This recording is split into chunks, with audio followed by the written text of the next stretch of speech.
Break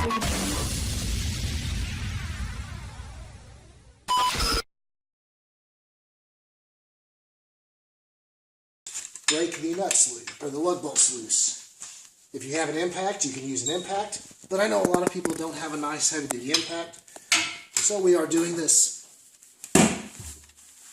with a breaker bar.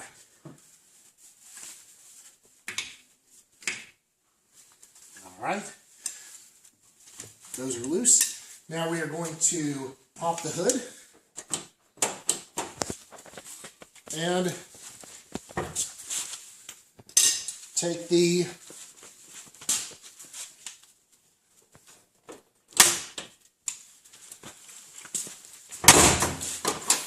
loosen the cap on the brake reservoir so that when we compress the cylinders inside the brake calipers, it has a little less pressure on it and allows the fluid to flow back into the master cylinder or the reservoir. Now we are going to raise the car. Alright, the wheel is now removed and we are going to remove the caliper. On the back of the caliper, there are two covers that are over the 7mm Allen bolts that keep the dust and grime and schmutz out of them.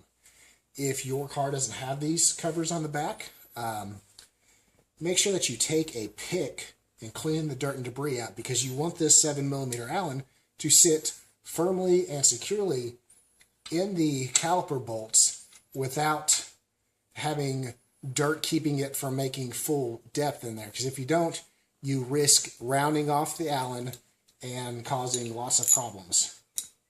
So now with the top one in, we are simply going to break it free, drop our tools, and now we are going to break the bottom one free.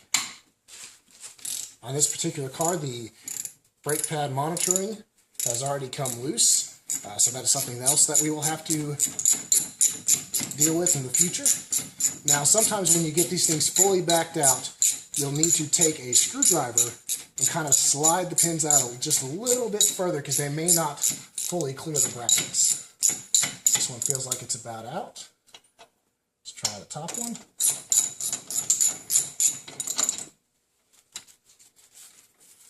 Yep, you see it's still kind of stuck on there, so we will get a large flat tip screwdriver, kind of pry the pins, and then remove the caliper. Let me know when you're ready. Yep. This is where the carrier bolt may not be fully retracted, so you just kind of stick your screwdriver in there, maybe put it into the threads, and just kind of slide it back a little bit more.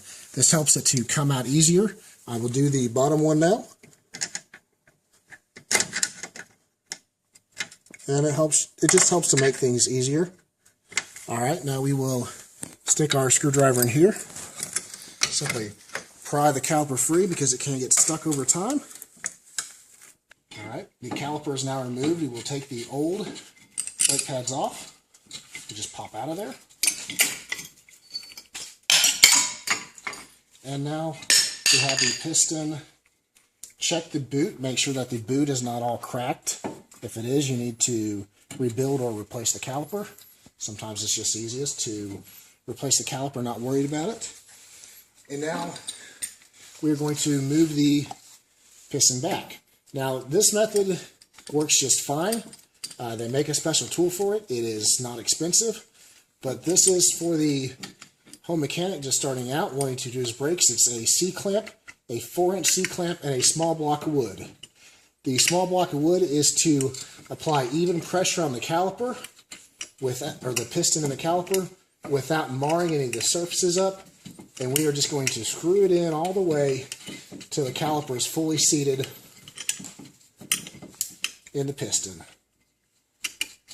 And then you take it off, like so. Support the caliper back in its perch and get your brake pads. Okay. Alright, we have our new brake pads and a can of disc brake quiet. Not absolutely necessary, but we're here, so we might as well do a little bit of preventative maintenance to keep our brake pads nice and quiet so we don't have any chatter. We'll apply a light coat to the pad. Get the other pad. Spray a light coat.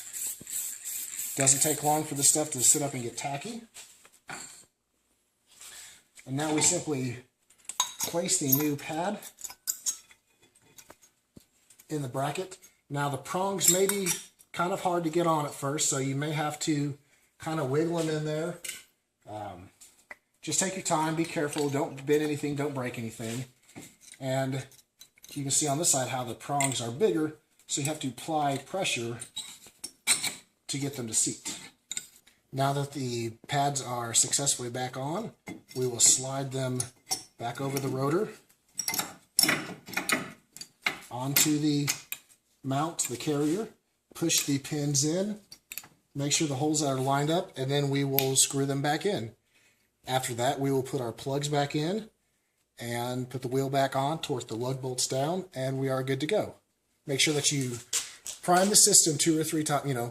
Don't forget to put the cap back on the brake pad or the brake reservoir, and then when you get in the car, prime the pedal 3 or 4 times before you start the car up and put it in reverse, put it in drive to take it out for a test drive.